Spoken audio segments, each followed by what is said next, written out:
Hello dear student, good morning to all of you. आज का जो वीडियो है वो काफ़ी इम्पोर्टेंट है। हर वीडियो इम्पोर्टेंट होता है, हर टॉपिक इम्पोर्टेंट होता है जो आपका सिलेबस हो। तो आप सोच रहे होंगे कि सर बार बार क्यों कह रहे होंगे कि ये हर टॉपिक इम्पोर्टेंट इसलिए मैं बोलता हूँ ताकि आप लोग इधर कंसंट्रेट करें और आपको समझ में आए। और मैं समझाने की कोशिश कर रहा हूँ आप लोगों को, डेफिनेटली समझ में आएगा। हर टॉपिक इम्पोर्टेंट है जो आपका सिलेबस है, हमेशा से ये चीज़ याद रखें। और एक दूसरे से कोरिलेशन है। लास्ट वीडियो में डेंसिटी कैसे फाइंड करते हैं उसका डेरिवेशन देखा था। इस वीडियो में हम लोग जानने की कोशिश करेंगे कि क्लोज पैकिंग बहुत सिंपल भी है, ये काफ़ी सिंपल भी है। सिंपल क्यों है इस चीज़ को जानना। अगर मान लेते हैं कि हमें कोई एक बॉक्स मिल जाए और उस बॉक्स में कुछ बॉल को रखना हो और क्लोजली रखना हो, क्योंकि हमने सॉलिड वर्ड देखा तो सॉलिड में आपको पता है कि एटम्स या कॉन्स्टिट्यूएंट पार्टिकल्स क्लोजली पैक्ड होते हैं। अगर वो क्लोजली पैक्ड होते तो हम कैसे उसको अरेंज करेंगे। डेफिनेटली हमें कुछ करना होगा, इस तरीके से उसको अरेंज करना होगा इसके बीच में कम से कम स्पेस बचे। तो कितने तरीके से हम किसी भी बॉक्स को बॉल से भर सकते हैं और क्लोजली पैक्ड कर सकते हैं कि मॉलिक्यूल एक दूसरे से टच रहे और बिल्कुल ना के बराबर इसमें स्पेस, तो उसको सही पैकिंग बोला जाता है। तो इस तरीके से हमें वन डायमेंशन पैकिंग जानना है, टू डायमेंशन जानना है, थ्री डायमेंशन। इसमें से जो आपका वन डायमेंशन है वो काफ़ी सिंपल है, कोई बात नहीं, वो हम जान जाएंगे। तो पैकिंग इन वन डायमेंशन हम लिख सकते हैं, पैकिंग इन टू डायमेंशन लिख सकते हैं, पैकिंग इन थ्री डायमेंशन। जो थ्री डायमेंशन होता है रियल में वही हमारा स्ट्रक्चर होता है, उसके बारे में डीपली पढ़ेंगे, लेकिन उसको सेकेंड वीडियो में लेकर के आएंगे। इस वीडियो में हम सिर्फ वन डायमेंशन और टू डायमेंशन में कैसे कैसे पैकिंग हो सकते हैं इसके बारे में जानने की कोशिश करेंगे। ठीक है, आइए समझने की कोशिश करते हैं। तो सबसे पहले हम लिखते हैं one dimension, one packing in one dimension, packing इन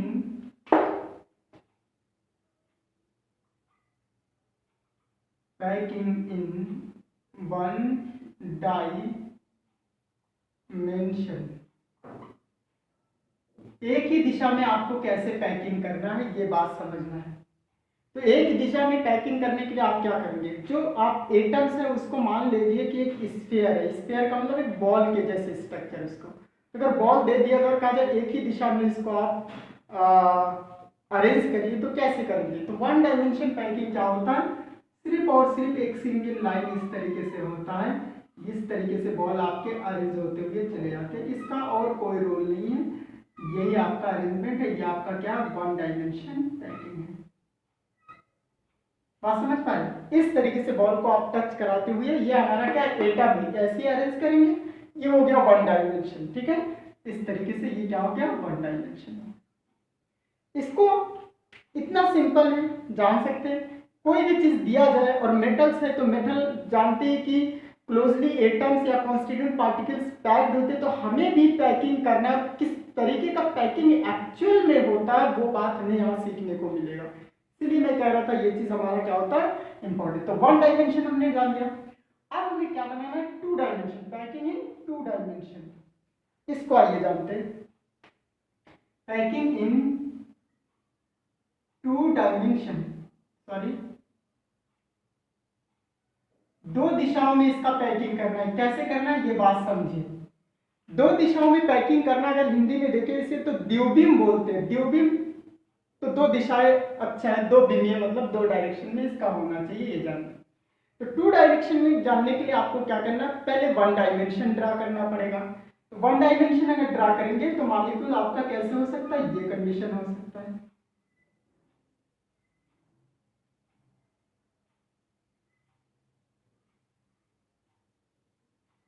ये वन डायमेंशन हुआ। अब जो हमारे पास पैकिंग इन टू डायमेंशन हुआ, दो तरीके का हो सकता है। एक हेक्सागोनल पैकिंग हो सकता है, पहला हम शॉर्ट बता रहे हैं। एक स्क्वायर प्लेनर हो सकता है, स्क्वायर प्लेनर, और एक आपका हो सकता है हेक्सागोनल, हेक्सा साथ में है, हेक्सा हेक्सागोनल पैकिंग। इन दोनों का मतलब यहां पे समझ जाइए। एक आपका क्या है, square planar, okay, square planar है, और दूसरा आपका क्या है, हेक्सागोनल पैकिंग हो सकता है 2 डायमेंशन में। अब हम यहाँ पे जो करने जा रहे हैं वो हम पहले वाले को करने जा रहे हैं, स्क्वायर प्लेनर करने जा रहे हैं, ठीक है। स्क्वायर प्लेनर में क्या होता है कि एक जो आपने 1 डायमेंशन स्ट्रक्चर बनाया है, एटम को अरेंज करा है, इसी मैनर में जस्ट इसके एबव दूसरा लाइन इसके ऊपर रखते हुए चले जाइए। इसके अलाइनमेंट होनी चाहिए, एक दूसरे के ऊपर होना चाहिए। तो इस तरीके से आपको एक हॉरिजॉन्टल लाइन तो दिखाई दे रहा है, एक वर्टिकल लाइन भी दिखाई देगा। एक वर्टिकल मतलब उसे बोलते हैं हिंदी में ऊर्ध्वाधर, और इसको बोलते हैं क्षैतिज। तो दो तरीके का, ऊर्ध्वाधर वर्टिकल और एक हॉरिजॉन्टल क्षैतिज आपको लाइन दिखाई देगा जो 2 डायमेंशन में। लेकिन स्क्वायर की मैंने बात किया, यहाँ पे इस बात को मैं समझाऊंगा। पहले इस तरीके का अरेंजमेंट हम कर ले, तो इसमें मॉलिक्यूल्स को एक दूसरे के जस्ट ऊपर इस तरीके से दूसरा लेयर इसके ऊपर रखते हुए आपको चला जाना है, ओके। देखिए गोला नहीं बन रहा है, समझ जाइएगा कि आप बहुत अच्छे से बनाइएगा इसको, पैसे वैसे रख करके, सिक्का उक्का रख करके बन जाएगा इस तरीके से, ठीक है। ये आपका अरेंजमेंट हो गया, और इसको बोलेंगे स्क्वायर प्लेनर स्ट्रक्चर या square planar close packing, HCP, square close packing. ये जो आपने स्ट्रक्चर बनाया है, इस स्ट्रक्चर में देखिए आपको 2 डायरेक्शन बिल्कुल एक दूसरे के अलाइनमेंट मिलेगा। एक तो एक के ऊपर दूसरा, दूसरे के ऊपर तीसरा, इस तरीके से एक तरीके, एक तो डायरेक्शन ये हो गया, दूसरा आपका ये हो गया। इस स्क्वायर प्लेनर में एक एटम 4 और एटम से टच करता है हमेशा, इस बात को देखना है। तो मान लेते हैं कि इस एटम को हम ले लेते हैं बीच में, तो देखिए ये यहाँ टच है, यहाँ टच है, यहाँ पे टच है और यहाँ पे टच है। कुल कितने, 4 और एटम से टच है। 4 एटम से टच होने की वजह से इसका जो स्ट्रक्चर बनता है वो कुछ स्ट्रक्चर लाइक इस तरीके से बनता है। जहां जहां टच है उसको इस तरह से मिला दीजिए, तो कि स्क्वायर का फॉर्मेशन हो रहा है। स्क्वायर का फॉर्मेशन हो रहा है, जहां टच है 4, एक एटम, कोई एक एटम 4 और एटम से टच है, इस तरीके से ये एक स्क्वायर का फॉर्मेशन करता है। और इसका जो कोऑर्डिनेशन नंबर होता है, coordination number is equal to 4। Coordination number क्या होता है, पहले ये बात जान लें। हर एटम अपने चारों तरफ से अपने नेबरिंग एटम से अटैच्ड होता है। कोई भी एटम अपने जितने नेबरिंग एटम से टच होता है वही उसका कोऑर्डिनेशन नंबर होता है, जिसे समन्वय संख्या बोला जाता है। हिंदी में क्या बोला जाता है, हिंदी में बोलते हैं समन्वय संख्या। बात समझ पा रहे? तो ये क्या होता है समन्वय संख्या, जब किसी भी चीज को आप टच करेंगे, मान लेते हैं कि ये चीज एक पेन है और इस पेन के चारों तरफ मैंने इस तरीके से और रख दिया, इस तरीके से, तो आप देखिए जो बीचों बीच में होगा वो हमेशा से 4 और से जो है, जो मिडिल का है वो 4 से और टच है कि नहीं है। तो इस तरीके से इस मिडिल वाले का कोऑर्डिनेशन नंबर कितना हो गया, 4 हो गया। तो कोई भी चीज जब जितने एटम से, किसी भी स्ट्रक्चर में कोई भी एटम अपने पड़ोसी जितने एटम से टच होता है वही उसकी समन्वय संख्या। और इस तरीके के अरेंजमेंट, स्क्वायर प्लेनर अरेंजमेंट में हम देख रहे हैं कि इसकी जो कोऑर्डिनेशन नंबर है वो कितने, 4, क्योंकि ये कोई भी एटम और कितने से, 4 एटम से टच हो रहा है कि नहीं हो रहा। और इसमें जो पैकिंग जो फ्रैक्शन होता है या वॉल्यूम ऑक्युपाइड बाय एटम्स होता है, यानी जो आप स्ट्रक्चर बनाए तो कितना वॉल्यूम ऑक्युपाई किया, मान लेते हैं कि ये 100% है, कितना है, 100% है। अगर मान लेते हैं कि ये हमारा कितना है, 100% है पूरा वॉल्यूम, तो इसमें से कितना वॉल्यूम इस एटम के द्वारा फिल कर लिया गया है, घेर लिया गया है, और कितना खाली है। तो इस तरीके की अगर कहीं स्ट्रक्चर है स्क्वायर प्लेनर होता है, 2 डायमेंशनल स्क्वायर प्लेनर स्ट्रक्चर होता है या स्क्वायर क्लोज पैकिंग होता है, इसको स्क्वायर क्लोज पैकिंग भी बोलते हैं, अगर ये चीज आपके पास हो जाता है तो इसमें जो वॉल्यूम ऑक्युपाई किया जाता है एटम के द्वारा वो 52.4%। तो ये हमारा ऑप्शनल क्वेश्चन बनता है कभी कभी कि जो स्क्वायर प्लेनर स्ट्रक्चर होता है उसमें कितना परसेंट वॉल्यूम एटम के द्वारा या कॉन्स्टिट्यूएंट पार्टिकल्स के द्वारा ऑक्युपाई के लिए तक घेरा जाता है, तो कितना घेरा जाता है, सिर्फ 52.4%, और बाकी का स्पेस खाली होता है। आप देख रहे थे कि हर जगह पे आपका एटम यहाँ पे खाली है कि नहीं है।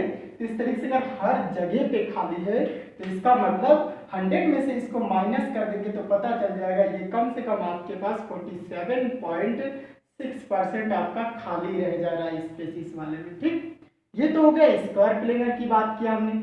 स्क्वायर प्लेनर में एक लाइन दूसरे के जस्ट अलाइनमेंट होता है, जस्ट ऊपर होता है, एक एटम दूसरे के ऊपर एक वर्टिकल लाइन बनाता है और एक हॉरिजॉन्टल लाइन बनाता है, और ये हमारा 2 डायमेंशनल स्ट्रक्चर है। और स्क्वायर प्लेनर क्यों है, क्योंकि एक एटम 4 और एटम से टच है, और इसका जो कोऑर्डिनेशन नंबर है इसी टचिंग को देखते हुए लगाते हैं कि कोऑर्डिनेशन नंबर कितना है इस टाइप के स्ट्रक्चर में, 4 है।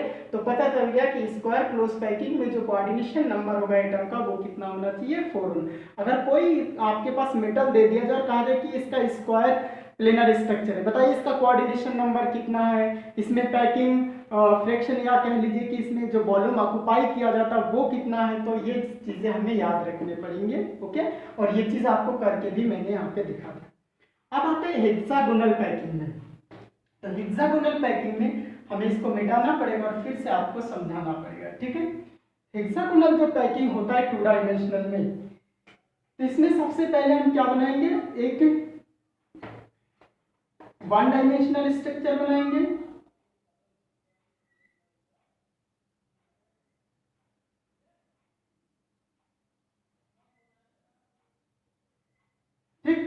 इसके ऊपर दूसरा लेयर थोड़ा सा राइट साइड में थोड़ा सा लेफ्ट साइड में खिसका करके हटा करके लगाएंगे, इससे कि जो दूसरा एटम आएगा जो पहले 2 एटम के डिप्रेशन में, यानी पहले 2 एटम जहां पे मिल रहा है खाली स्थान है वहां पे आकर के सेटअप होगा। तो आप दूसरी तरीके से अगर पैक करना चाहे तो ऐसे पैक कर सकते हैं, ये भी एक तरीके का पैकिंग होगा।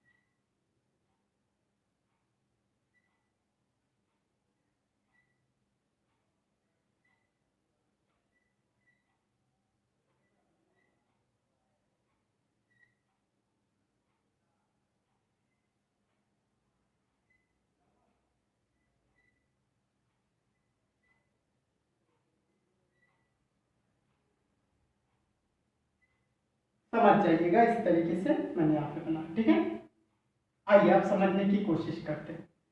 समझने की कोशिश कैसे करते हैं,